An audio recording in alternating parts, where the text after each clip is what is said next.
dapat meneruskan lagi ibadah kita, untuk kita meneruskan lagi perjuangan kita dalam kita mempersiapkan diri kita sebelum mana kita ni dijemput untuk bertemu dengan Allah Subhanahu wa taala. Pertama, kita kena rasa syukur kerana Allah masih lagi memberikan kita ruang untuk kita dapat teruskan lagi buat amal ibadah yang wajib dan juga yang sunat, semata-mata untuk kita mendapat redha daripada Allah Subhanahu wa taala, dan juga kita meneruskan lagi dari sudut ibadah kita menuntut ilmu Allah Subhanahu wa taala, untuk kita nak memberikan satu pertama kefahaman yang sebenar dalam kita melakukan ibadah kepada Allah Subhanahu wa taala. Bila kita faham dalam kita melakukan ibadah, maka marilah rasanya dari sudut kemanisan dalam kita beriman kepada Allah Subhanahu wa taala. Bukan semata-mata buat ibadah pada letak pada asalnya pada semangat sahaja, tetapi bila kita faham, maka kita akan lebih dekatkan diri kita kepada Allah Subhanahu wa taala, dan segala penyerahan diri kita ni kita serahkan kepada Allah Subhanahu wa taala, bukan dibuat ibadah semata-mata untuk dilihat pada makhluk dan sebagainya. Pada hari ini kita akan sambung kepada masih lagi berada pada hadis yang kedua, iaitu berkaitan dengan peristiwa Jibril AS bertemu dengan Nabi SAW. Pada malam ini kita akan sambung berkaitan dengan soalan yang pertama, yang perakhiran kepada soalan yang pertama, berkaitan dengan ditanya berkaitan bahawa Islam. Maka yang kelima pada malam ini adalah mengerjakan haji. Mengerjakan haji.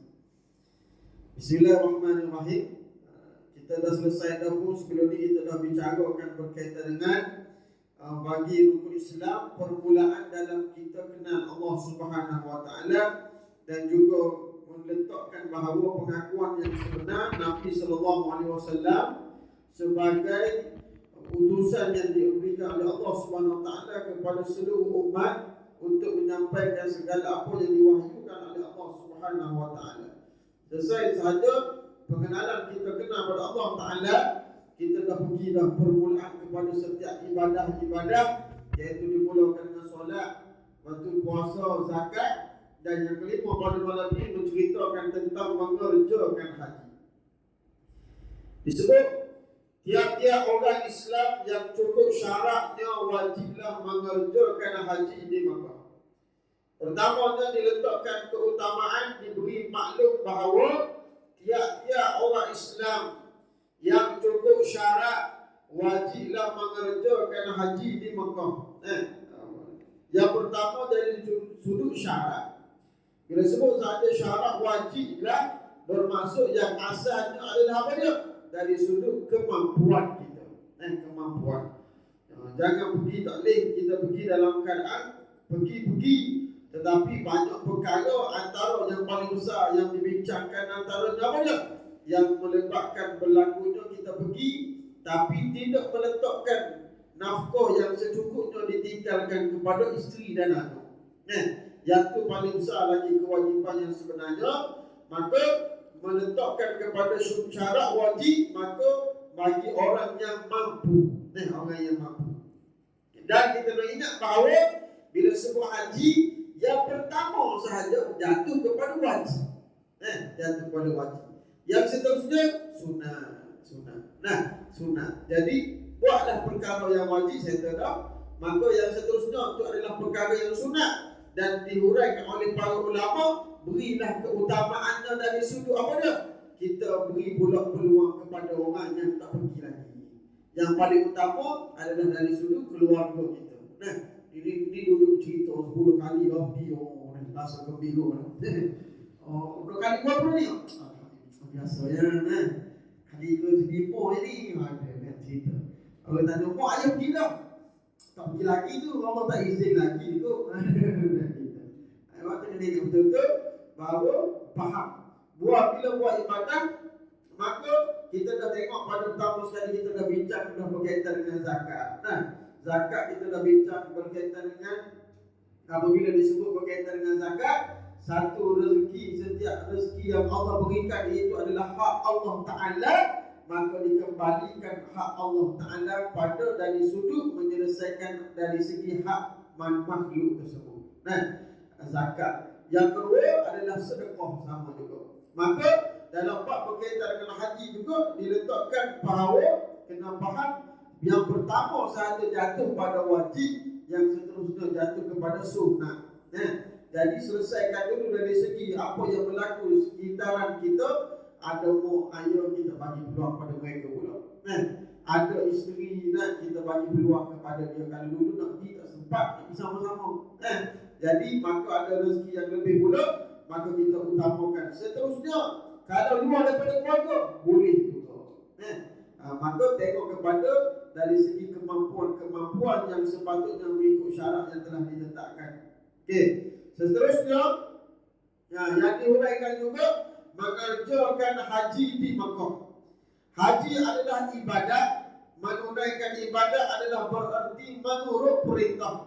Orang yang menunaikan haji bukanlah kerana hendak mendapatkan maksud keduniaan, kerana haji itu bukanlah urusan dunia, tetapi urusan agama. Itu jelas bahawa setiap perkara yang kita buat ni, setiap dan lepas daripada letaknya, daripada pengucapan kita, syahadah kita yang pertama, kita sedar dah diajar oleh Allah Ta'ala, kita buat ibadah ni kerana siapa? Kerana Allah Ta'ala. Sebab itulah diletakkan rukun yang pertama, rukun Islam, mengucap 2 kalimah syahadah, kenal Allah Ta'ala dulu. Sebab apa? Lepas kenal Allah Ta'ala, barulah pergi pada ibadah solat. Solat sebab apa? Solat sebab kembali yang pertama tadi, kerana apa? Percaya bahawa Allah itu wujud. Kerana pada sifat kita kena belajar adalah melalui sifat-sifat Allah Subhanahu Wa Ta'ala. Maka solat kerana siapa? Kerana Allah Ta'ala. Lagi kita bincang pada hari ini, buat haji tujuan apa? Kerana adalah diletakkan kerana disebut ibadah. Apa itu ibadah? Senang faham, buat apa yang Allah suruh, 3 perkara yang Allah larang. Itu dah jatuh kepada ibadah. Sehingga kan paling mudah sekalipun dihuraikan oleh para ulama, kata dia, bahkan kita kutip duri pun yang berada di atas jalan yang boleh memberi mudarat kepada orang, itu pun diletakkan sebagai ibadah. Ibadah. Sebab tu ingat, dalam Islam ni adalah satu perkara yang cukup-cukup mudah. Yang nak bagi dari segi pahala kepada kita, nak beri ganjaran, kemudahan-kemudahan, maka bukanlah pada prinsip bahawa ibadah buat perkara yang Allah suruh, 3 perkara yang Allah larang. Jadi itulah bila kita letakkan betul-betul di dalam hati kita ni bertuhankan kepada Allah Ta'ala, maka tak ada perkara yang kita buat semata-mata nak tunjuk kepada makhluk. Pada makhluk. Maka tu ada dari segi disuraikan tadi bahawa hendak mendapat maksud keduniaan, kerana haji itu bukanlah urusan dunia, tetapi itu adalah urusan agama. Kewajiban mengerjakan haji diterangkan oleh Allah Ta'ala dalam Al-Quran.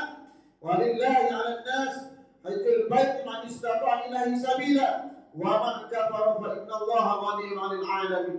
Dan bagi kepada Allah, yaitu adalah wajib atas manusia pergi ke rumah itu, yaitu siapa yang berkuasa mengadakan perjalanan kepadanya, dan barang siapa yang kufur, maka sesungguhnya Allah itu kaya dari alam semesta. Maka diuraikan dalam pada ayat surah Al-Imran yang pertama disebut, dan bagi kerana Allah wajib atas manusia pergi ke rumah itu, siapa yang berkuasa mengadakan perjalanan kepadanya, maka disebutnya apa dia?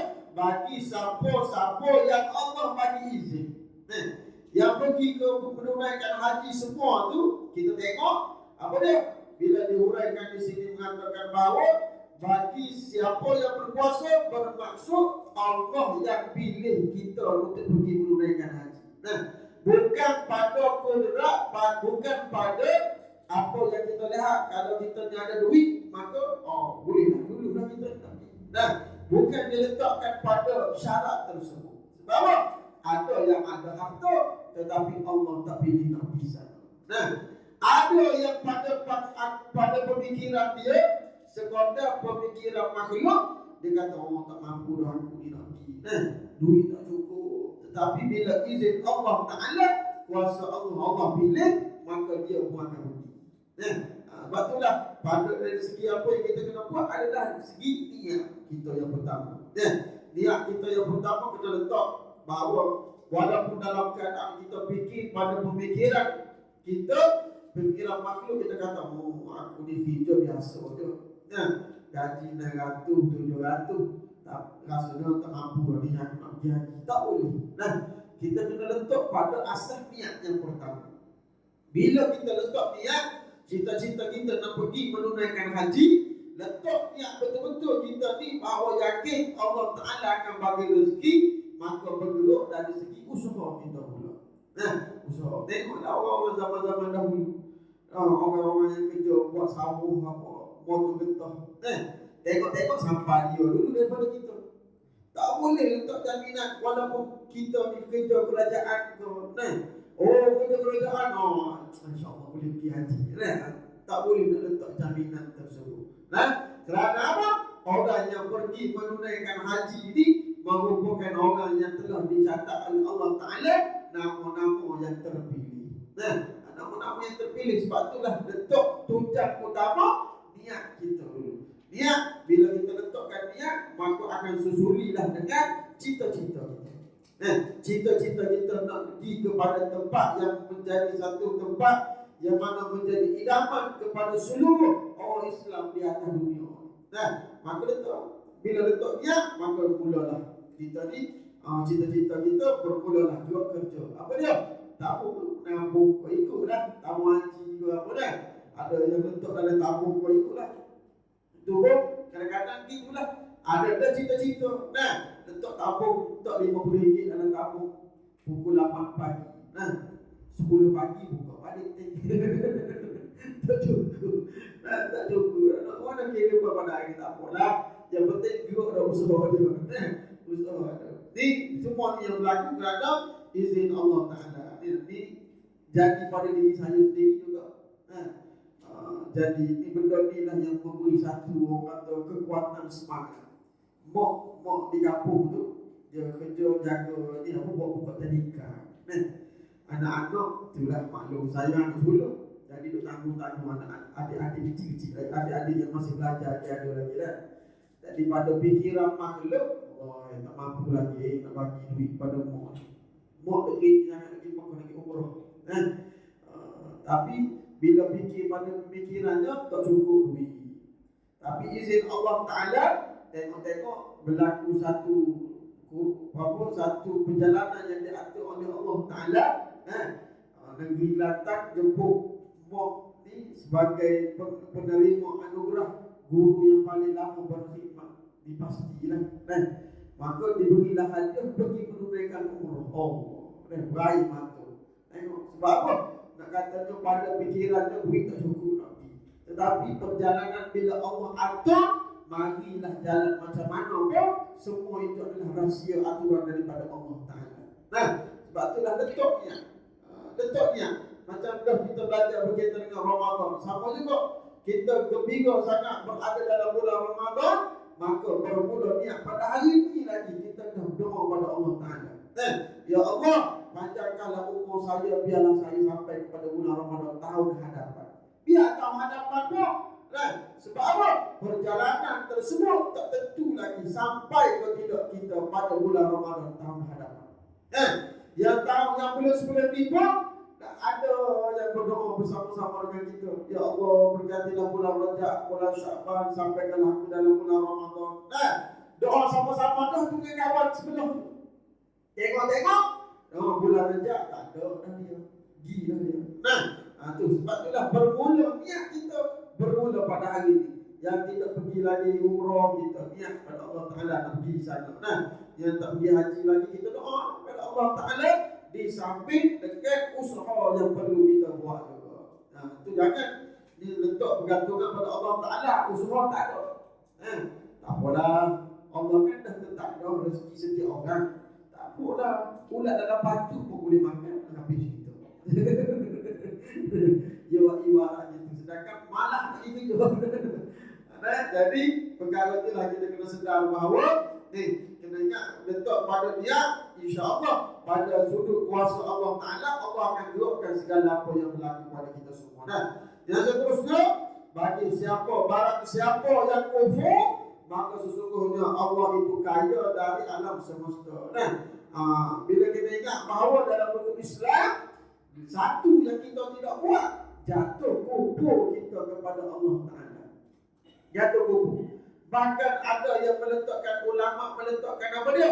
Siapa yang menolak daripada rukun Islam, walaupun satu dia tolak, maka tertolak dia sebagai menjadi orang yang beriman pada Allah Ta'ala. Ada yang paling tinggi lagi diletakkan sebagai apa? Murtad. 5 rukun Islam tak sama dengan matematik dunia. Solat, puasa, zakat, haji 10 kali. Tapi tanya solat tak solat. Tak boleh. Saya tak apa walaupun saya tak solat, tapi saya zakat paling banyak sekali saya bagi atas Malaysia. 1 juta lebih. Solat saya tak solat. Oh ya, tak boleh. Maka tolong satu kosong jadi segala-galanya. Solat, zakat, puasa, haji, tapi tolong apa dia? Tidak mengaku Allah itu adalah Tuhan.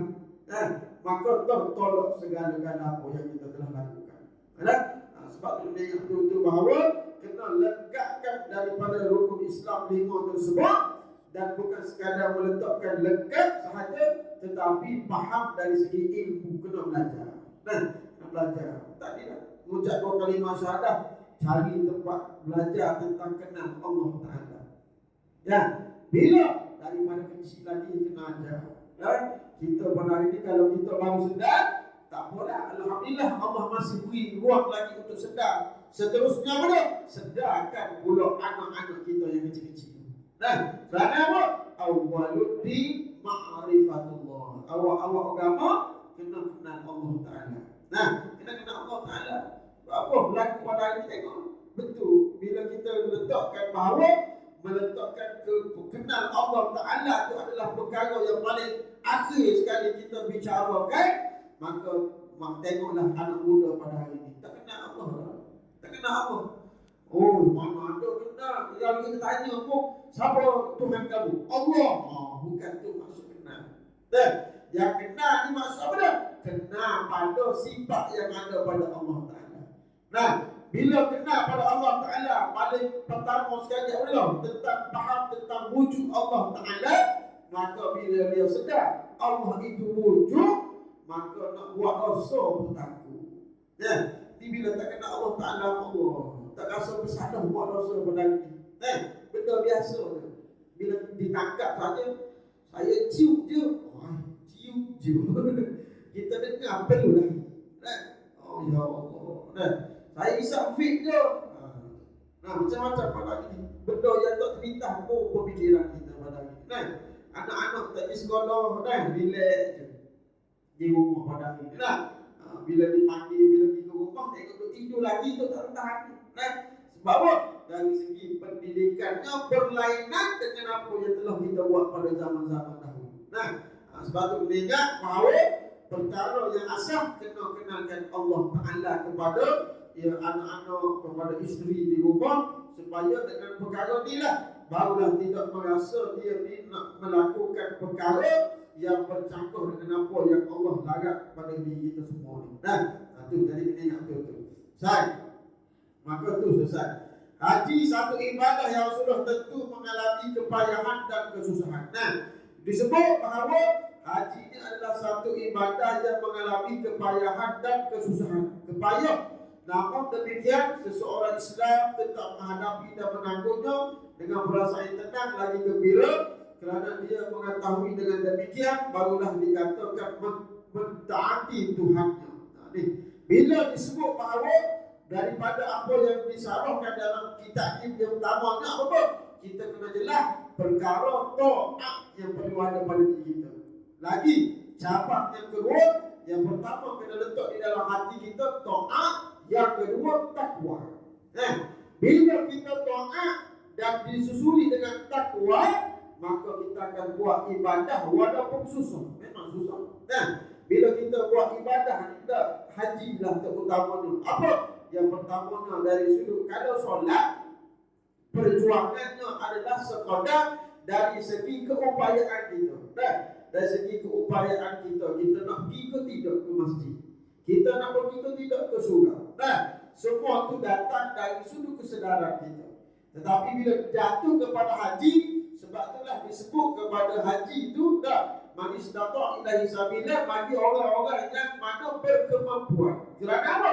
Pertama jatuh kepada mampu. Yang kita faham adalah bagaimana ada benda yang perlu digunakan untuk kita bergerak pergi menunaikan haji. Yang paling jelas adalah dari sudut keuangan kita. Itu jelas tu.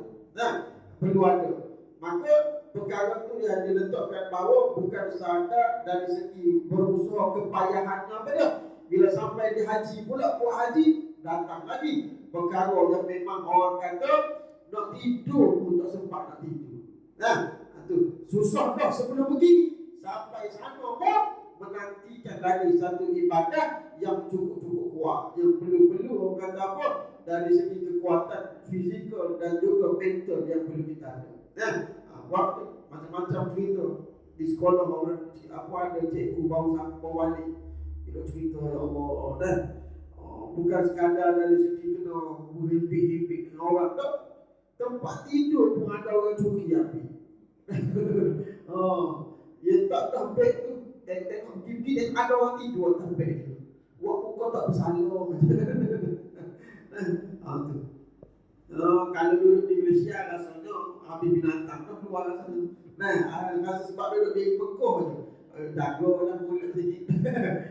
Tu. Nak katanya bahawa tu ujian yang sepatutnya yang akan kita hadapi bila kita berada dalam menunaikan melaksanakan ibadah haji. Tu yang berlaku di sana macam-macam dari segi kesusahannya. Sebab apa? Pada masa tersebut merupakan perhimpunan kepada seluruh makhluk yang ada di atas dunia ini.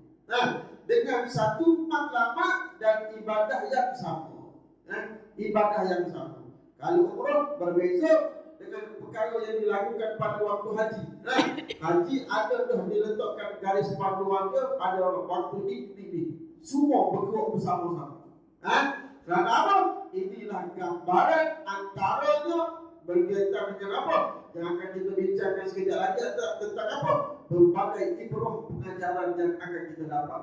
Bila kita pergi menunaikan haji sahaja, bermula daripada pakai ihram lagi, maka akan memberikan berbagai pengajaran kepada kita. Kita pakai sahaja, sebab itulah kena pergi dalam keadaan faham. Kalau pergi dalam keadaan sekadar untuk melegatkan diri bahawa pada pandangan makhluk, supaya makhluk tengok, oh hebatnya dia. Businessman jual produk gitu begini-begini, tengok pergi boleh pergi haji dah, oh hebat. Habis. Sebab itulah bila buat ibadah dalam keadaan tidak faham, tak rasa apa payah. Tak rasa payah. Tanya dia pergi tak sini. Tahu macam biasa dia pergi haji macam biasa. Kita nak pergi haji ke Allah. Nangis air mata doa kepada Allah Taala. Nak doa mana? Orang duduk tawaf pun duduk lagi. Okay guys, sekarang ni duduk. Tak ada rasa ibadah. Orang duduk tawaf dalam keadaan hati kita betul-betul pada Allah Taala, kita sebut labbaik Allahumma labbaik. Labbaik la syarika lak labbaik. Rasa bergerak hati kita. Tu keliling tu. Tapi bila kita tengok buat live pun nak tunjuk kat orang, habis. Habis tak ada rasa apa-apa. Habis. Tu dia lah. Orang berebut nak pergi tu, cium apa Hajarul Aswad. Dia sibuk dia buat live, cuma dia zoom. Orang yang dalam lah boleh tengok nampak Hajarul Aswad. Dia yang duduk kat sana, duduk hujung sekarang belakang. Sebab tak rasa seronok. Tu. Sebab itulah kena ingat betul-betul pergi dalam keadaan faham. Sebab itulah baru-baru ni keluar dalam TikTok. Ada orang Malaysia, orang TikTok. Sebab apa? Nak sekadar nak kejar view daripada orang. Orang nak pergi Mekah, nak pergi menunaikan haji, punyalah usaha payah dan sebagainya. Dia bila dapat izin Allah Ta'ala pergi, boleh haji sempat lagi buat live joget-joget. dekat Masjidil Haram. Tak ada rasa bersalah. Sampai terlanggar jemaah lain dan sebagainya. Itulah nak mengatakan bahawa bila tak rasa Allah nikmat sebenar-benarnya, bila kita ni mendapat antara nama-nama yang disenaraikan oleh Allah Ta'ala untuk hadir ke tempat yang dimuliakan oleh Allah Subhanahu Wa Ta'ala. Sebab tu kena ingat betul. Sebab tu kita akan tengok apa yang dihuraikan berkaitan dengan bermula daripada perkara yang boleh memberikan pengajaran yang sebenarnya pada diri kita. Sebab tu kena ada takwa dan juga taat. Bila ada takwa, takut pada Allah Ta'ala, maka kita buat ibadah kerana apa? Kerana faham bahawa Allah itu sentiasa ada dan melihat segala perkara-perkara yang telah kita lakukan. Itu takwa, takut kepada Allah Ta'ala. Bila tak jatuh kepada takwa, pergi kepada taat. Jatuh kepada taat. Bila taatnya mana? Susah macam mana sekalipun, tetap kita buat ibadah pada Allah Ta'ala. Tetap kita sujud pada Allah Ta'ala. Inilah yang ada kepada Nabi SAW. Yang pertama ada takwa, adanya taat. Sebab itulah walaupun Nabi ini telah dijanjikan oleh Allah Ta'ala, tempatnya adalah syurga Allah Ta'ala, dosa pun Allah dah ampunkan dah. Tetap Nabi buat juga ibadah pada Allah Ta'ala. Kerana apa? Datang kepada sifat takwa, datang campur dengan taat, maka datang satu sifat yang dipanggil apa dia? Syukur. Syukur tu. Bila datang takwa, datang dengan taat, maka marilah syukur. Syukur sebab apa? Nak jadi umat yang syukur kepada Allah Ta'ala dengan segala nikmat yang Allah berikan kepada kita. Rasa hina kepada Allah Ta'ala. Daripada kita bangun tidur sampai ke kita tidur balik, dosa mana kita buat? Dosa mana kita buat? Kita kena akui bahawa bila nama sahaja kita ni hamba Allah Ta'ala, tidak terlepas kita disentiasa sehari-hari buat dosa. Buat dosa. Lupa pada Allah Ta'ala. Solat kadang-kadang kita lewat. Lagi apa lagi? Banyaklah mulut-mulut kita ni. Antara yang paling besar sekali mulut. Mulut yang mana pada hari akhirat nanti pun nak kata nak mulut ni, nak kata memberi banyak kebinasaan kepada diri kita. Allah tutup mulut kita bila kita berada di padang mahsyar nanti. Yang akan memberi perakuan apa dia? Anggota badan lain yang akan bagi perakuan. Kerana di atas dunia mulut macam-macam untuk bicara perkara yang sia-sia. Maka dosa banyak kita buat, tetapi Allah tetap bagi nikmat. Itu kita rasa hina. Sebab itulah bila kita berdiri nak beribadah pada Allah Ta'ala, nak solat, jatuhkan hati kita, ya Allah, hina saya, ya Allah, di pandanganmu, ya Allah. Hina kita pada Allah Ta'ala. Kerana buat dosa banyak, tetapi Allah masih lagi bagi nikmat pada kita. Nak tidur dah paling besar sekali. Nak tidur tu sebenarnya akan berlakunya perceraian, apa kata perpisahan di antara roh dengan jasad. Tu izin Allah Ta'ala, barulah Allah bagi roh tu balik kepada jasad kita. Saat kita nak tidur, berlakunya perpisahan di antara roh dengan jasad, masih lagi untuk buat dosa. Buat dosa. Sunnah Nabi sebelum tidur kita baca surah Al-Mulk. Kita baca surah Al-Mulk. Lepas tu dia susuli pula baca ayat kursi, baca 3 kul. Lepas tu akhir dengan apa? Ucap 2 kalimah syahadah. Sebab apa? Nak tidur dalam berlaku dalam keadaan melakukan ibadah. Sebelum tidur sunat lagi apa dah? Kita ambil wudu. Tapi saat yang berlaku pada hari ini, tidur dalam keadaan tak buat perkara tersebut, tapi berdampingan dengan sako. Sako. Ni sako. Ni sako. Oh, tak boleh lepas dah ni. Tak boleh lepas, ya Allah. Letak dah jauh. Malam ni aku bertekad, aku tak nak tidur ke telefon. Sedar tak sedar duduk kat tangan. Di tahap tu ni. Tu dah sekali apa dah? Tidur ke telefon lah sekali. Okey dah, baca dah surah Al-Mulk, baca settle. Baca ayat kursi 3 kul, baca dah settle. Puncak dah. Sudah puncak. Bukan pula dia mari bisikan di telinga. Kena update ni perkembangan politik pada hari ni. Sudah habis kita. Sekali dia katakan telefon. 10 kali telefon jatuh atas muka. Cuma lagi mata. Dahi itu terlengkap. Sebab apa telefon jatuh atas dahi?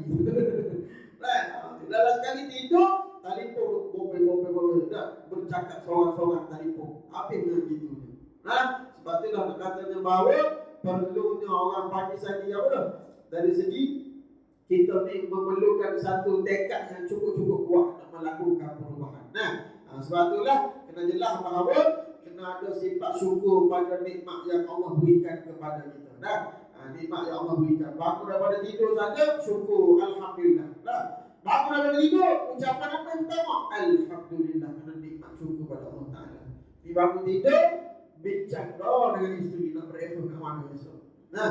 Kedai mana kita nak berefek esok. Itu benda yang bincang. Allah. Tubuh, bangun lewat subuh.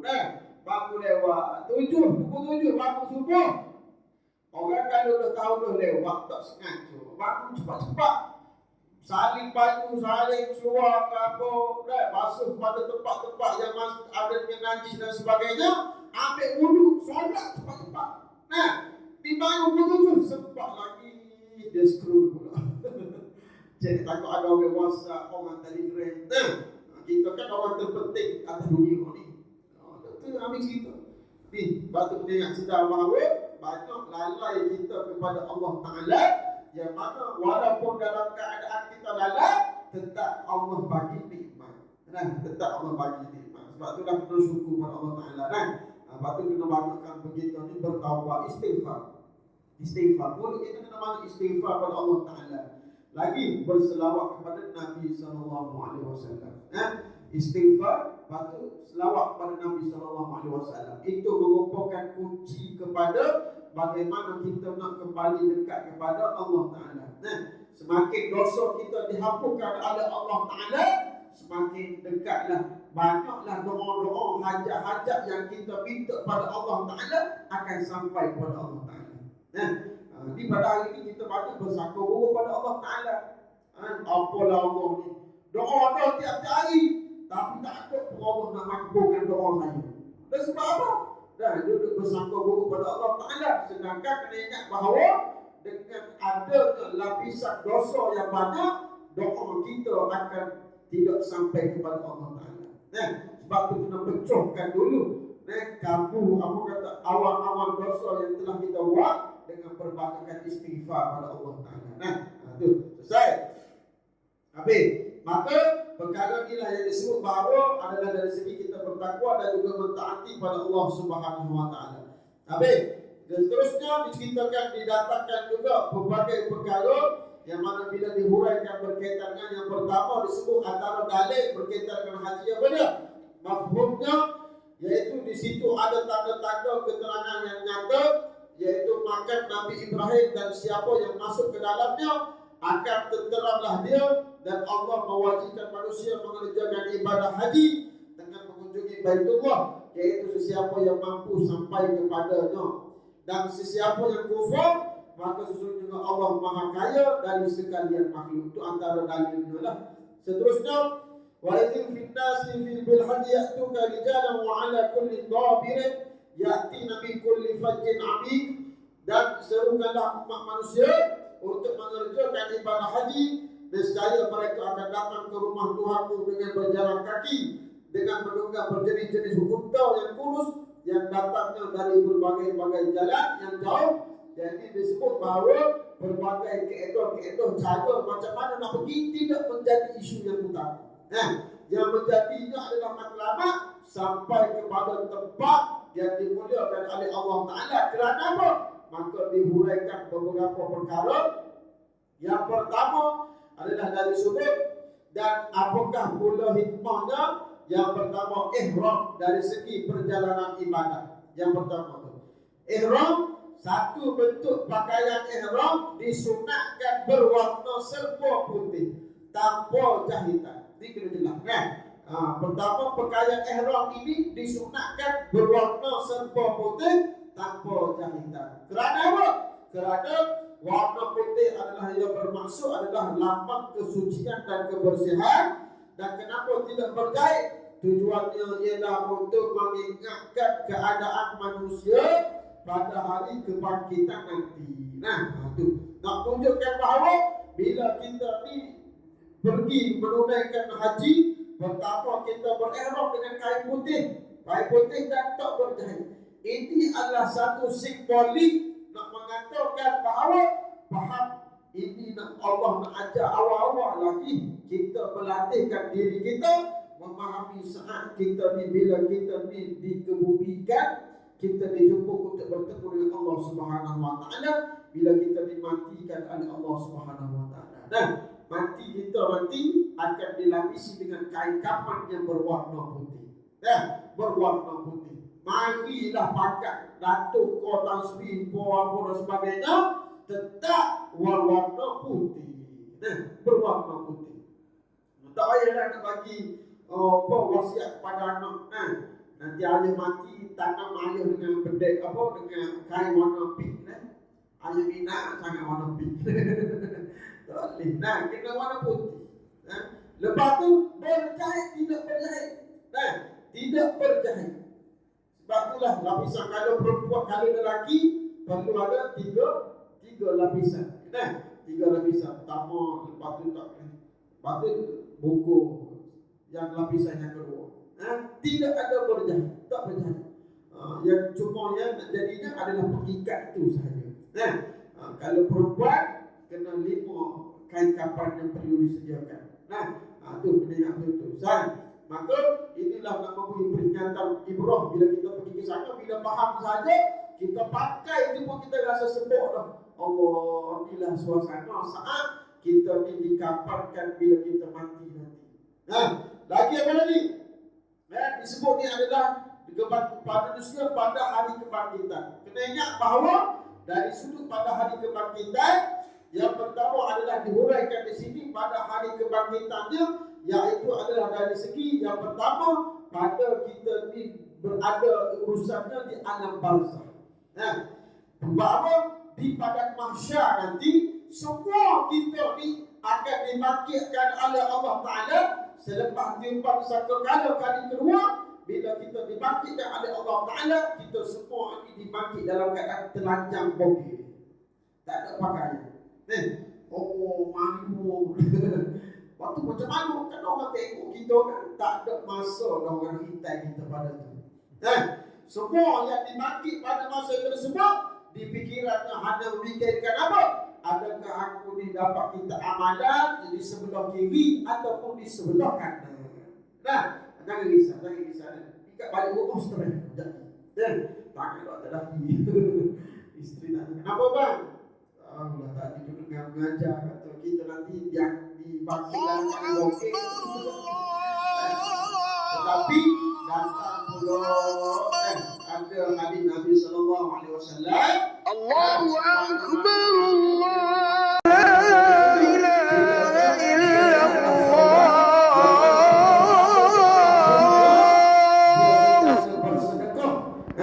Ada pakaian di padang mahsyar nanti. Syaratnya apa? Yang pertama, sedekahkan pakaian yang kita sayang kepada orang-orang yang berbakti. Boleh? Balik rumah, buka lah lemari. Buka lemari dari yang tak sedekah. Konsep sedekah ni kita bagi betul yang kita sayang betul. Ini silap kita tak seluar yang terkoyak tu lah yang kita sedekah.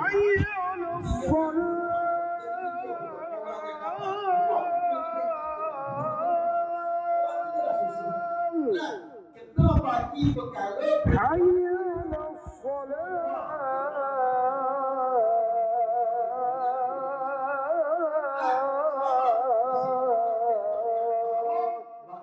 bentuk pengorbanan bagi kerana apa? Kita nak berpakaian nanti di padang mahsyar nanti. Itu. Yang kedua pula, orang yang mana mendapat syafaat daripada Nabi Muhammad sallallahu alaihi wasallam. Siapa? bila dimatikan oleh Allah Ta'ala, orang tu tubuh dia bercahaya. Digambarkan oleh para ulama cahaya macam mana? Bukan cahaya spotlight dah. Seperti mana? Seperti pada malam yang gelap gelita, datangnya bulan purnama. Itulah curuhnya orang tubuh yang dimatikan pada masyarakat. Siapa orang tu? Yang pertama, orang yang badannya sentiasa dibasahi dengan wudu. Yang kedua, orang yang mana bibirnya sentiasa dibasahi dengan sentiasa berselawat kepada Nabi Muhammad sallallahu alaihi wasallam. Patut berwudu. Bila berwudu, automatiklah dia solat. Tak ada orang sekadar wudu je. Kuatnya amal wudu, solat ayat tak nampak pun amal solat. Sudah sebab disebut wudu. Orang yang jaga wudu bermakna dia jaga solat. Kenapa tunjukkan bahawa tingginya martabat solat. Batu solat ni kena jaga betul-betul. Kerana apa? Kerana kenapa dua itu digabungkan? Sebab apa? Inilah hadiah yang paling besar yang diberikan oleh Nabi sallallahu alaihi wasallam, diberikan oleh Allah Taala kepada Nabi Muhammad sallallahu alaihi wasallam. Sebab tu kena sentiasa jaga solat. Sebab tu maruh anak. Nampak anak tidur dah, kejutkan biarlah. Dia nanti dia kata benci ayah, maaf sekali. Benci orang nak selamatkan kau ni. Solat. Kena jaga betul. Selesai saja. Bila dua tu, maka kita akan mendapat nikmat yang kedua yang paling besar. Apa dia? Ditarik oleh Nabi pergi minum air yang terdapat pada masyarakat itu telaga Kausar. Sebab itulah tinggi martabat solat disebut dalam Kausar. Inna a'tainakal Kausar fashalli li rabbika wanhar. Tu. Apa dia? Yang disebut dia berapa? Fashalli li rabbika wanhar. Iaitu berapa? Solat. Orang yang dapat minum air telaga Kausar tu berapa? Orang yang jaga solat. Yang kedua, orang yang berkorban.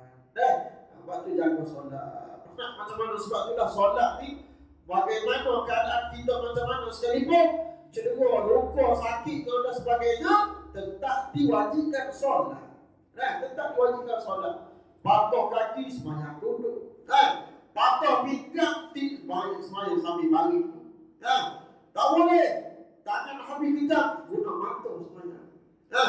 Paling terus sekali, mata pun tak boleh guna hati. Dalam sekali hati pun tak boleh guna, tak apa, jangan risau. Orang tolong sembahyangkan untuk kita. Mati dah. Mati kena jaga solat. Tidak ada di antara orang-orang masyarakat ini solat masjid pun tak tahu. Bila masa saja masjid tak pergi, akhirnya jangan risau. Sampai masa Allah akan jemput dia dengan paksa untuk datang ke masjid. Bukan sekadar datang ke masjid dipaksa lagi, dia akan duduk depan imam lagi. Orang sembahyang dia baring saja. Apa dia? Matilah. Selesai. Apa kita tengok tu lah. Itu jadikan pengajaran peringatan kepada kita semua lah. Jadi pada hari kiamat kita ni semua akan dibangkitkan dalam keadaan telanjang bulat, mengingatkan kematian dan negeri akhirat itu mengandungi pelajaran antara dia.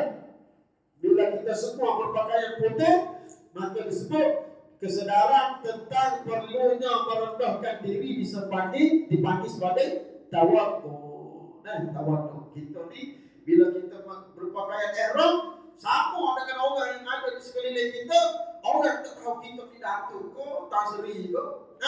Bila berpusu-pusu dengan orang ramai, pakaian yang sama, maka kita datang satu sifat dipanggil sifat tawaddu.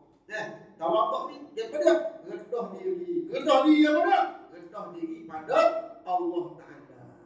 Jadi kita nak tunjuk rendah diri pada makhluk dengan cara macam mana? Berjalan duduk je. Uish rendah diri aja. Duduk je berjalan. Jalan duduk. Dalam sekali tekong.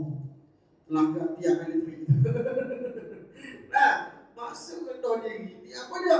Hati tunduk betul-betul pada Allah Taala. Hati tidak ada sifat sombong. Kerana apa? Sifat sombong adalah satu sifat yang asas perkara yang paling dimurkai oleh Allah Ta'ala. Sebab itulah iblis asal daripada syurga, tetapi disebabkan sifat sombong, tak nak sujud kepada Nabi Adam. Bukan kerana Allah suruh sujud kepada Nabi Adam, kerana mengakui bahawa Adam itu adalah Tuhan, tak. Nah, tetapi apa dah? Kerana apa dah? Kerana nak menunjukkan bahawa Allah nak uji, bukti taat ke tidak perintah apa yang aku berikan. Nah, itu. Maka daripada ayat inilah yang berlaku pada hari ini, pelbagai perbincangan yang berlaku apa dah? Ada yang mengatakan bahawa ada dah timbul kumpulan sesat pula berlaku pada hari ini. Nah, di berlaku ni bisi-bisi nak sekarang ni dah. Mengatakan bahawa ada kumpulan yang meletakkan bahawa pengakuan bahawa Nabi Muhammad itu adalah Allah Ta'ala. Habis itu. Nah, lagi apa? Ada juga yang meletakkan bahawa Allah Ta'ala itu siapa sebenarnya? Nabi Adam alaihissalam. Nah, sebab apa? Ada satu suara, suatu kuasa yang menyuruh supaya sujud kepada Nabi Adam pula. Nah, orang cerita bab lain, ni masalah ni. Nah, ni jadi lalu depan masjid tapi siku lalu balik. Nah, tu. Ni berlaku pada hari ini. Nah, sebab apa? Ni menunjukkan bahawa ilmu adalah satu tunjang untuk kita faham yang sebenarnya. Nah, Allah Ta'ala suruh sujud Nabi Adam kerana Allah nak uji dari sujud bagaimana kita taat dengan perintah Allah Ta'ala. Bila iblis tak nak sujud, kerana apa? Dia kata, Allah Ta'ala, aku ni dibuat daripada api. Nah, Nabi Adam dibuat daripada tanah. Takkan api nak sujud pada tanah? Sombong. Maka dikeluarkanlah Nabi Iblis daripada tempat yang semulia-mulianya tempat. Nah, iblis asal itu syurga tak? Sebab tu kena untuk kita yang tak tahu lagi dia masuk syurga ke neraka. Iblis akhirnya dikeluarkan. Sebelum dikeluarkan, sempat lagi apa? Hantar permintaan pada Allah Ta'ala. Hei Allah, sebelum saya keluar, saya nak kamu tunaikan satu hajat. Apa dia? Sebelum saya keluar, boleh tak bagi ruang kepada kami asuh anak cucu Nabi Adam hingga ke hari kiamat. Dalam keadaan Allah murka kepada iblis pun tetap Allah makbul doa dia. Boleh. Kita pun mari fikir apa kalau Allah tak makbul syurga dah kita. Kerana apa? Di sebalik apa yang Allah buat takkan ada perkara yang sia-sia. Kerana apa Allah makbul? Semangka ini menjadi medan ujian nak melihat keimanan kepada setiap makhluk yang ada pada hari. Sebab itu bantu iblis ni alih daripada kita. Sebab daripada syurga lagi dia. Sebab tu kalau biasa kalau saya pernah berlaku saya di Sabah itu, ada orang belajar kerasukan. Kita baca doa, kita baca ayat kursi, dia ikut. Dia buat muka lagi. Allah, kita rasa stres dia gerak. Bila kita rasa gerak, ingat tu kemenangan yang paling besar untuk mereka. Batu orang perawak Islam di balik rumah terentang tidur dia emosi dia kacau. Batu nak tutup. Batu iblis ni kita ingat dari segi kita kena jaga dari segi amalan-amalan kita kena ada. Supaya apa? Kita kena percaya kepada berkaitan dengan perkara-perkara yang ghaib, jasa-jasa mencari ruang untuk menghasut kita, menghancurkan diri kita supaya kita ni jauh daripada Allah Ta'ala. Itu dia sebenarnya. Bila kita serabut dengan masalah duduk marilah berkacau sini, sebenarnya tujuan nak ajar kita, nak bawa lari kita daripada beribadah pada Allah Ta'ala. Sebab itulah pengaduan yang sebenarnya perlu kita tandahkan tangan kita kepada Allah Subhanahu Wa Ta'ala yang pertama. Itu saya. Maka rendah diri, bila kita ada sifat yang ihram tadi, kita rendah diri kepada Allah Subhanahu Wa Ta'ala. Tak ada sifat sombong. Jangan sombong. Sebab apa? Kita ni asal kejadian kita pun daripada benda yang paling hina sekali. Hina. Kita ni asal daripada air mani yang tak ada nilai. Tak ada nilai air mani. Mana ada orang jual tepi jalan? Tak ada. Air bilu, air tubuh je orang jual tepi jalan. Hina macam kita.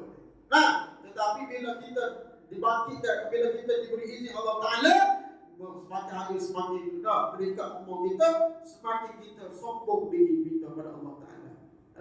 Sebab itulah kena cari perkara yang boleh menyebabkan sedar kita bahawa Allah lah. Tak ada nilai pun saya sebenarnya di sisi pandangan Allah Ta'ala. Yang memberi pandangan Allah Ta'ala kepada kita adalah dari segi apa dia? Bagaimana kekuatan keimanan dan juga akidah kita berpegang pada Allah Subhanahu Wa Ta'ala. Itu kita yang betul-betul saya. Maka ia juga mengajarkan perlunya hidup sederhana dan menjauhi sifat bermewah-mewahan serta menyayangi orang yang fakir dan miskin. Sebab itulah bila kita ni orang yang mana pergi ke haji, betul-betul dia faham kenapa dia pergi menunaikan haji, betullah hati dia kepada Allah Ta'ala, balik tu dia akan berlaku satu perubahan yang besar pada diri dia. Tapi kalau lah sebaliknya, gitulah. Maksudnya tak faham. Sekadar pergi balik, habis gitu. Bagi-bagi kopiah habis. Sebab itulah bila kita faham, akan berlaku perubahan betul-betul. Rasa insaf diri kita. Apa lagi? Sampai ke bab nanti kita bincang. Sampai ke melontar pun kita akan memberi satu peringatan kepada diri kita. Kenapa tujuan kita melontar?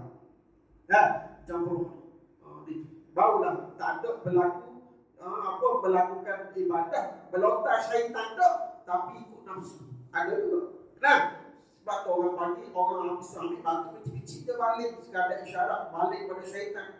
Dia tak faham, ambil kursi-kursi balik. Serupa tak kepala. Geram tu lah tapi tak faham. Jadi itulah insyaAllah kita akan bicarakan pula perkara yang mana setiap ibadah supaya apa tu? Izin Allah Ta'ala kalaulah di antara kita dapat menunaikan haji, insyaAllah maka kita pergi dalam keadaan yang penuh-penuh hati kita kepada Allah Ta'ala dan kita hargai jemputan Allah Ta'ala untuk kita pergi ke rumah yang paling dimuliakan oleh Allah Subhanahu Wa Ta'ala.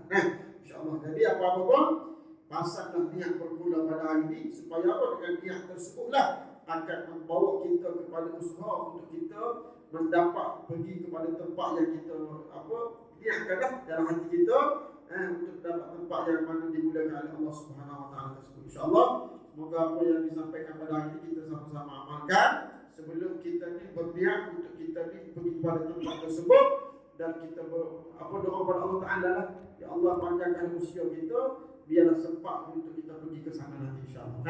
Allahu a'lam. Sekadar itu saja yang baik daripada Allah Subhanahu Wa Ta'ala. InsyaAllah kita akan bertemu lagi untuk membicarakan tentang ini lagi insyaAllah. Wallahu a'lam. Wabillahi taufiq. Wassalamualaikum warahmatullahi wabarakatuh.